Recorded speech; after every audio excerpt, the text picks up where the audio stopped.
She believed she would die alone in that iron trap. But the man who found her made one choice that changed both of their lives forever. The iron teeth of the trap had already bitten through muscle. Della knew it the moment she stopped screaming, not because the pain had faded, it hadn't, but because screaming wasted air, and air was the only thing still free in that forest. She pressed her back against the fallen oak and looked down at her leg. The blood was dark, too dark.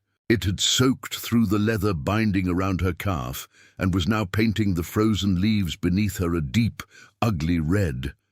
40 years of peace, she thought, and I still end up in a trap built to catch something like me.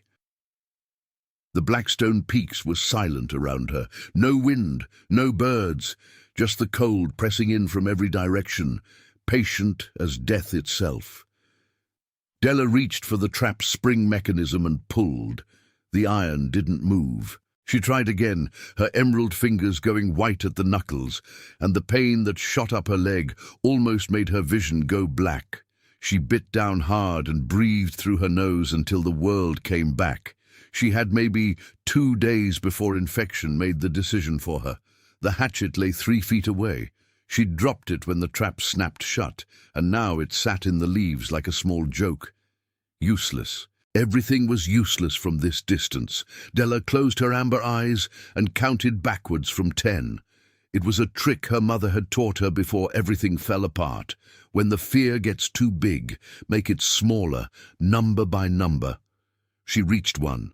She opened her eyes. The sky above the pines was turning the color of cold ash. Night was coming again. She had survived worse than this. She had survived the dispersal of her clan when she was barely old enough to carry a pack. She had survived 2 winters alone in the mountains north of Redwood Hollow, eating bark and roots when the hunting went dry. She had survived men who looked at her green skin and saw only an old enemy worth chasing. But right now, in this particular moment, survival felt extremely theoretical. Stay awake, she told herself. Stay awake and stay angry. Anger was a better fuel than hope. Hope required things to go right. Anger only required you to still be breathing. She tore a strip from her shirt and tied it above the wound, pulling it tight enough to slow the bleeding. Her hands were steadier than they had any right to be. She was proud of that in a small, distant way. The temperature dropped another degree. She thought about her Aunt Tala, somewhere far to the north. Not knowing where Della was, she thought about the clan fires she hadn't seen in over a year. She thought about the smell of pine sap in the morning and the way frost collected on her braids when she walked too far before dawn. She thought about all of it, like someone organizing their most precious belongings before a long journey, just in case. Then she heard something that didn't belong to the forest. Not the wind, not a branch settling. Something deliberate, something with weight and intention, and a specific direction. Footsteps. Della's hand found the small blade at her belt before she had even finished deciding to reach for it. Her thumb pressed the bone handle, her arm steadied, her eyes fixed on the tree line. Whatever came through those trees would find her upright, facing forward, blade drawn. She had promised herself long ago that no one would ever find her any other way. The man who stepped through the pines was tall. That was Della's first assessment, pure and practical. Tall meant reach. Tall meant weight. She adjusted her grip on the knife accordingly. He stopped when he saw her. She watched his eyes move, first to her face, then to her leg, then to the trap, then back to her face. He registered all of it in about 2 seconds. Then his hands came up, slow and open, palms forward. He had a rifle slung across his back. He didn't reach for it. Della kept the knife pointed at the center of his chest and said nothing. The man's grey eyes moved to the trap again. He said something in the common tongue. She caught only fragments and took one careful step forward.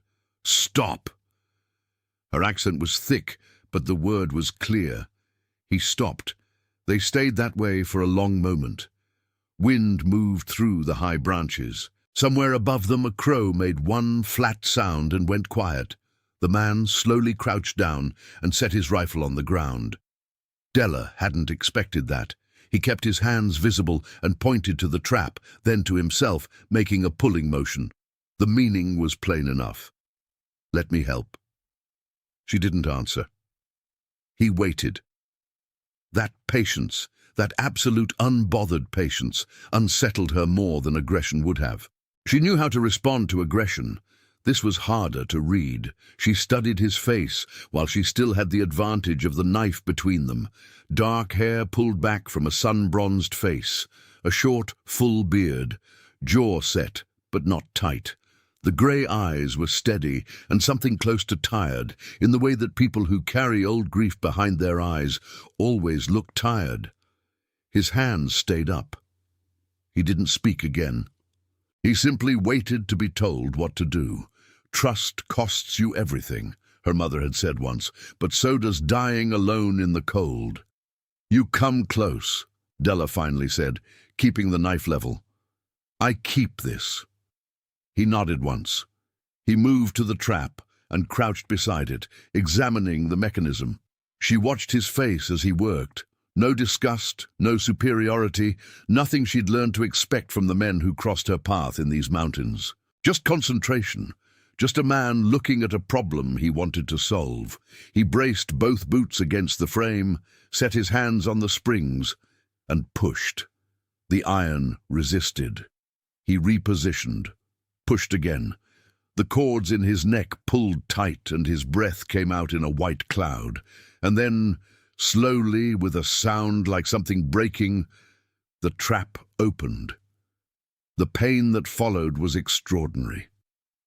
Della made no sound. Not one. She watched the man's face as the trap released, and she saw something flicker through his expression. Not pity.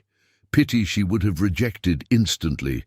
This was something quieter, something that looked very much like recognition, the way someone looks when they see a wound they've carried themselves. She lowered the knife 2 inches, just 2, but it was the most she'd lowered it for anyone in years. The man sat back on his heels, breathing hard from the effort.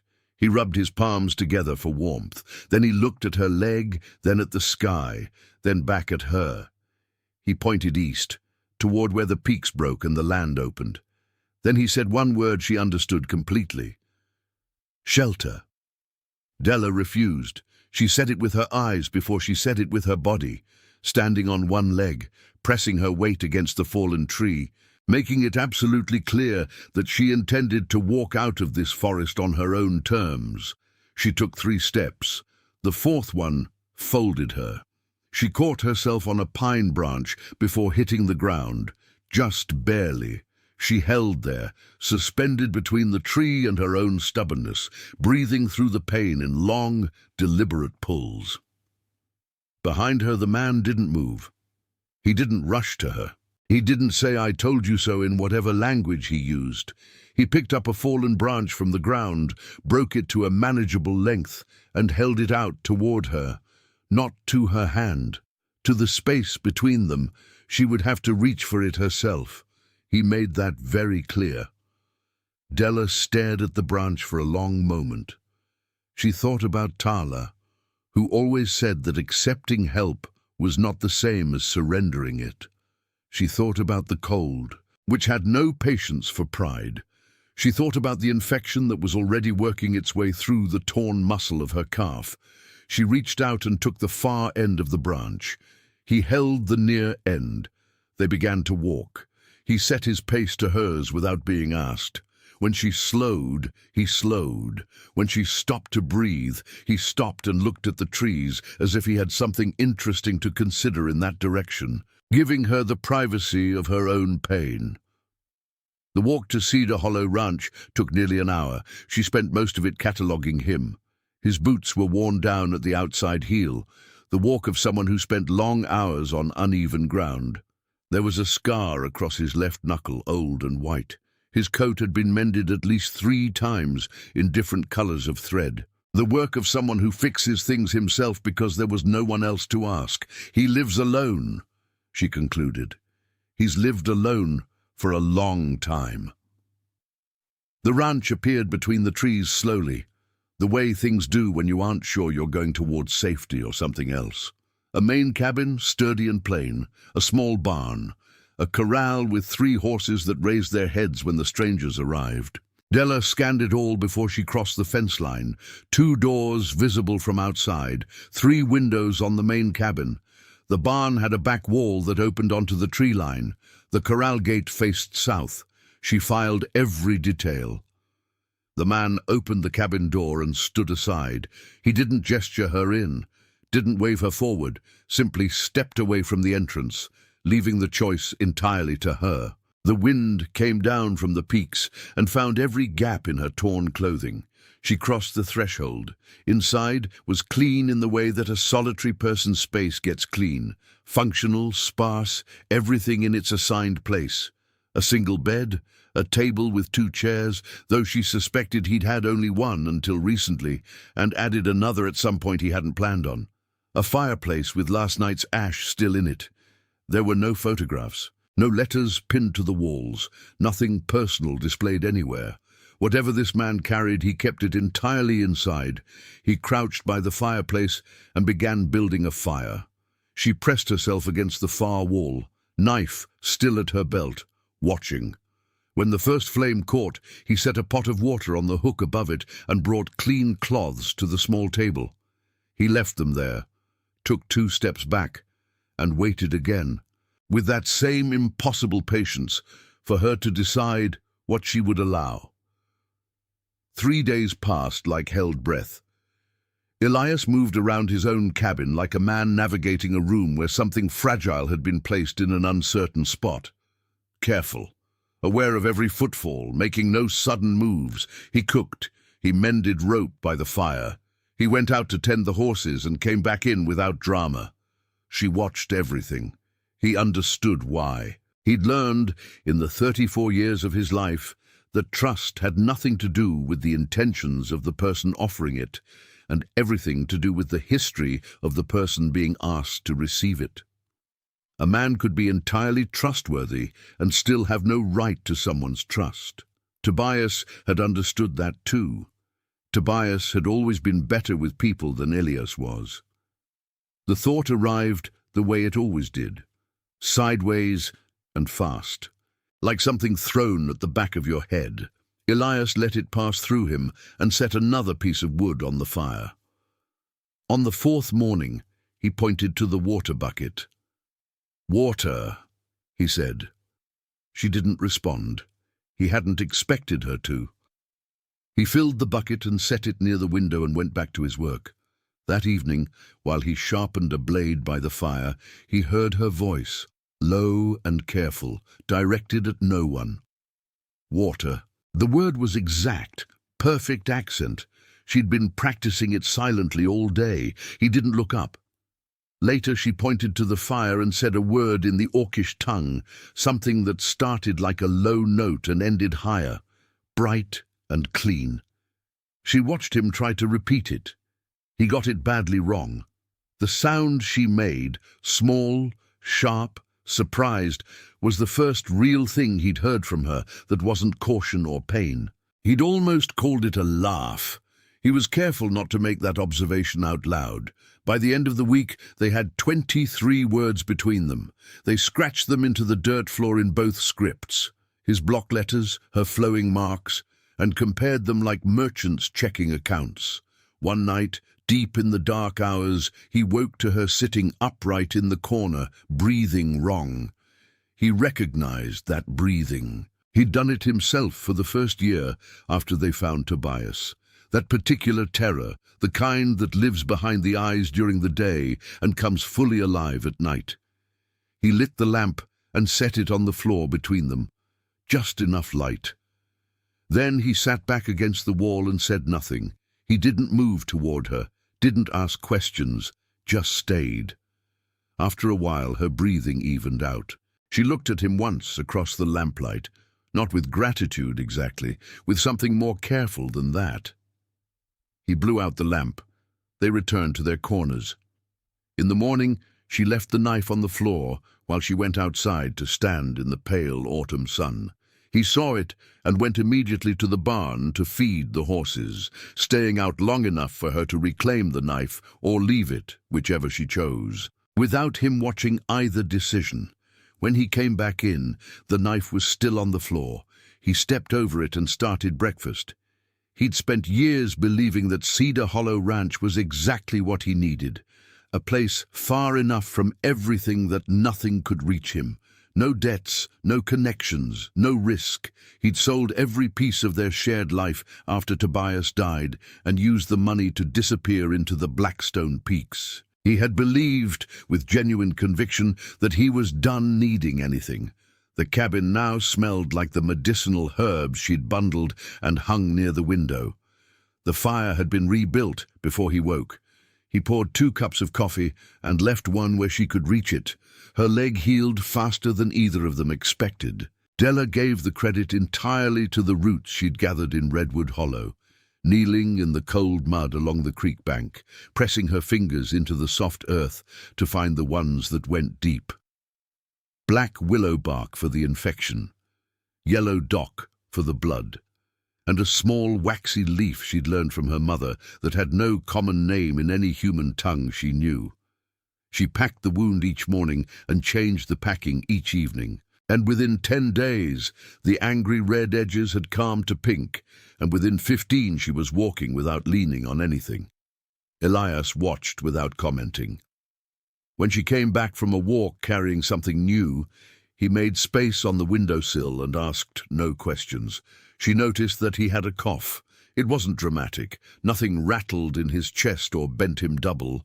It was the kind of cough that came in the early morning, when the cold was sharpest, a dry, persistent thing that he seemed entirely accustomed to, and therefore never mentioned. She boiled ginger root and dried elderflower, and something she'd found in the north meadow that smelled like green smoke, and she left the cup on his side of the fire before she went to sleep. In the morning, it was empty. 3 days later, the cough was gone. Neither of them said anything about it, but something shifted in the weight of the cabin's silences after that. The silences between them had started as distance, 2 people being careful with each other, maintaining space out of necessity. They became something else, comfortable, the kind of quiet that doesn't need to be filled because it already contains enough. She went further into the forest as her strength returned. One afternoon she came back with a crow feather, a piece of pale birch bark covered in a map she'd been drawing from memory, and a small fledgling that had fallen from a nest somewhere near the creek. The bird was ugly and furious and barely the size of her fist.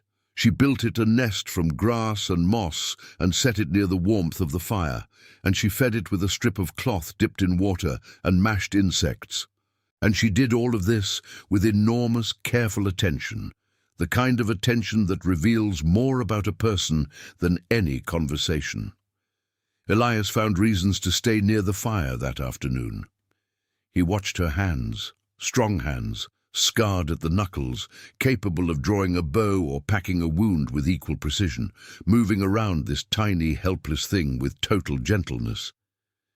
She's done this before, he thought. She's taken care of things smaller than herself her whole life. He wondered who had taken care of her. The storm came 2 days later, sealing the cabin in a white silence that lasted through the night and into the following morning. They couldn't go anywhere. There was nothing to do but stay inside and find ways to exist in the same space. She showed him the birch bark map. He added the names of the passes in his own script beneath hers. He drew the layout of the ranch from above, the barn, the corral, the path to Redwood Hollow. She added the creek she'd been following, extending the map 3 miles further than his knowledge reached. By afternoon they were mapping the whole Blackstone Range together, her knowledge and his filling in each other's gaps. He looked up from the bark to find her watching him with an expression he couldn't quite name. Not guarded, not open, something between, like a door that isn't closed but hasn't been decided upon yet. He looked back at the map. Outside, the snow fell as if it intended to bury everything equally. All the old borders, all the old distances. Just white and quiet and the small fire between them. In the corner near the hearth, the fledgling slept, small chest rising and falling, alive against all reasonable expectation. One evening, Elias talked about Tobias. He hadn't planned to. He was repairing the bridle by the fire, and the words just came out, the way grief sometimes does when you've been holding it in one position too long and it shifts. He started with the easy parts, how they looked alike enough that people mistook one for the other, how Tobias laughed at everything and could make strangers like him in 30 seconds flat. He talked about the boarding house in Redemption Creek, where they'd shared a room for 2 years, saving money for the land. The dream they'd both been so sure of. Then he talked about the loan, the disease that took the herd, finding Tobias by the river. Della listened in the particular way she had, absolutely still, her amber eyes on his face, giving him the full weight of her attention without interrupting or directing. He talked to Callan about Tobias once, in fragments, over the old trader's counter at the edge of town. Callan had said the right things. It had felt like being handed something wrapped in wool, well-intentioned but padded. This felt different. When he finished, the fire had burned down to coals. She was quiet for a while. Then she said, in the mixed language they'd built between them, "The ones we lose, they make the ones we are." He turned that over for a long time. Then she began to talk. Not fluently, she still reached for words in both tongues, still used her hands to bridge the gaps. But the shape of what she said was clear. Her clan had been one of the last to settle in the northern Blackstone valleys after the Great War. 40 years of peace hadn't reached everyone equally. There were men in the southern towns who'd lost fathers and brothers in the fighting and hadn't found a way to put that down. Men who looked at a clan settlement in the high meadows and saw not neighbors, but a problem remaining to be solved. She'd been 14 when her clan dispersed. She remembered the smell of smoke and cold air, and her Aunt Tala's hands on her shoulders, and the direction she'd been told to run. She'd been running, one way or another, since then. She told him about the men who'd set the trap that caught her. Not hunters after game, hunters after orcs. A small group operating out of the southern passes, paid by people whose names never appeared on any warrant. She'd been tracking her way north, trying to reach Tala's current camp, when she'd found the trap ring in the dark. Elias held very still through all of this. When she finished, he said, "They'll come here looking." "Yes," she said. "I know," he said. She studied him, waiting for the rest of the sentence. The part where he said, "So you have to go," or "so this is complicated," or any of the other reasonable conclusions a reasonable person might draw. He said, "So we make sure they find nothing worth finding." She looked at him for a long time. Then she nodded once, slowly, and added a piece of wood to the fire. The flames came back. The riders came on a Tuesday, 3 of them, appearing at the far end of the valley road like a bad thought you'd been trying not to have.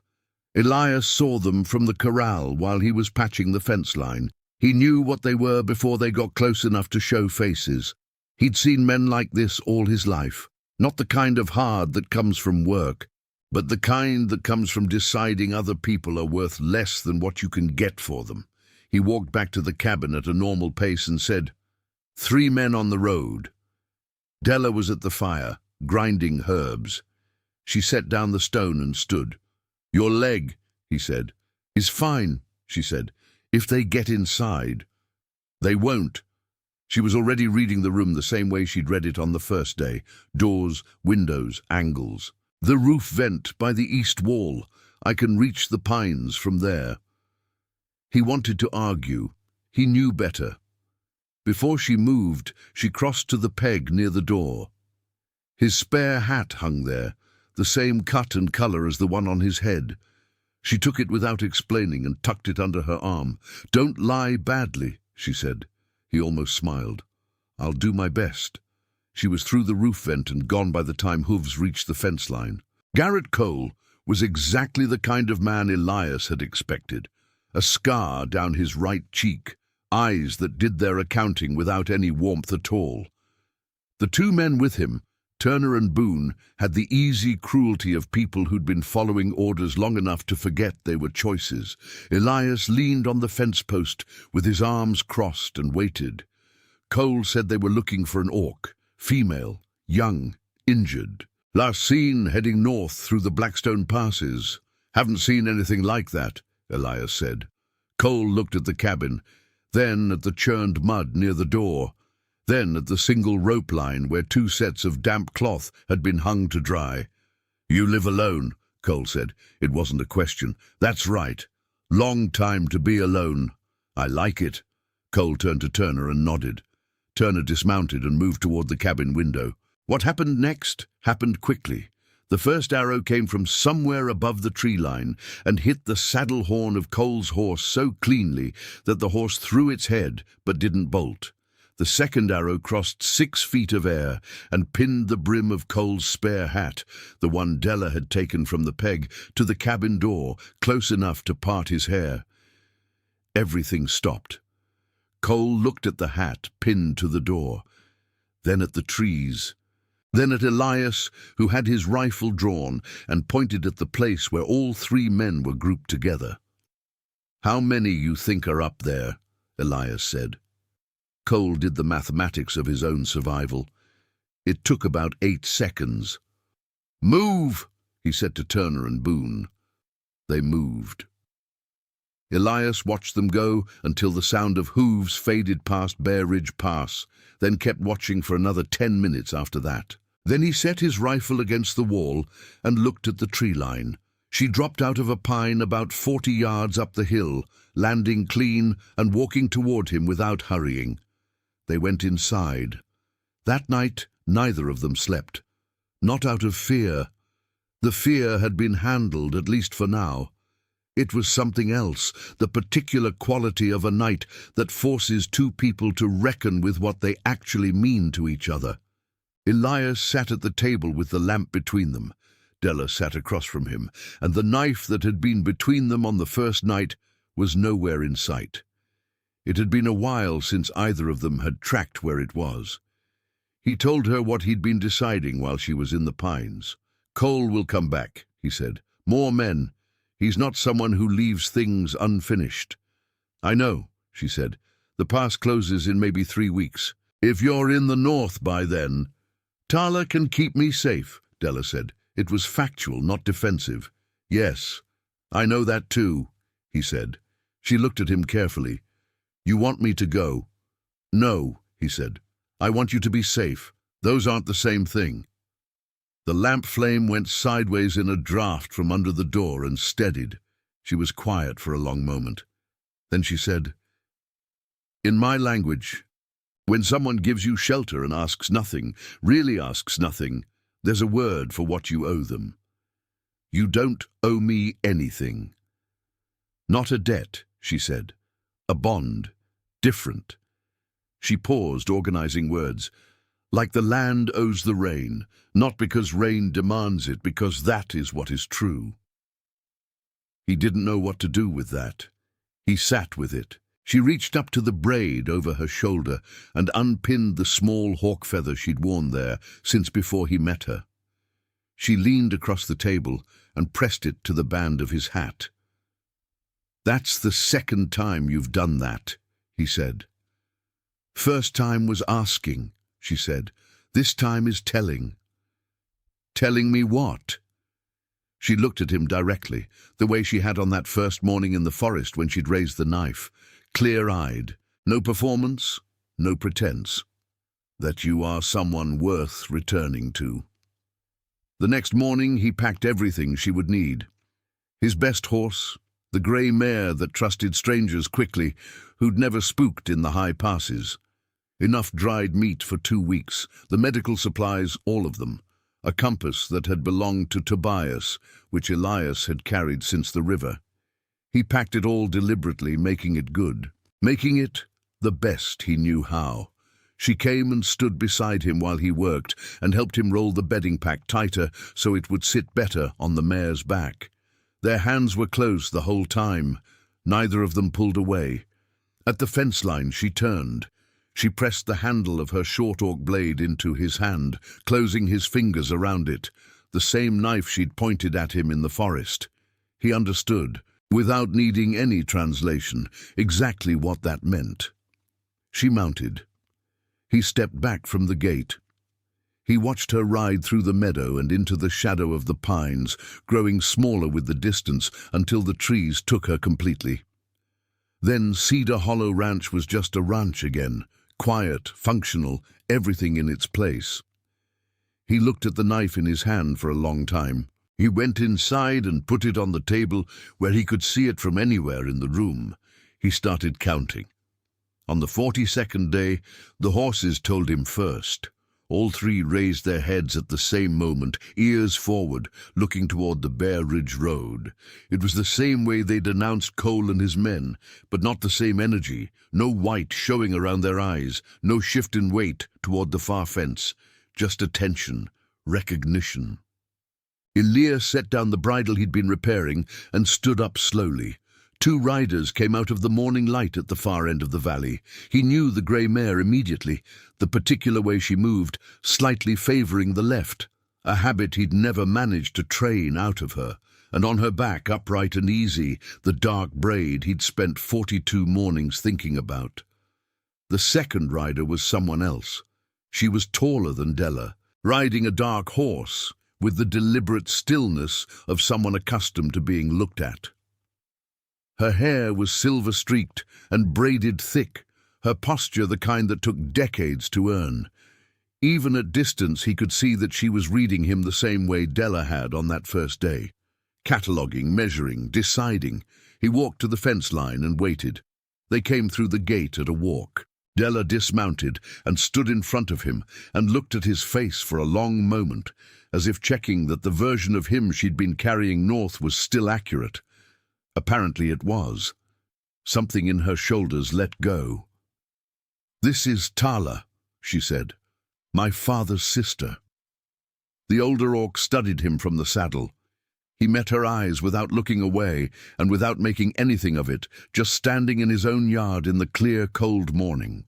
Tala said something in Orcish. He caught cedar and fire, and a word Della had taught him early on, the one that meant someone who shelters without claiming. Della answered her. A longer exchange. He waited.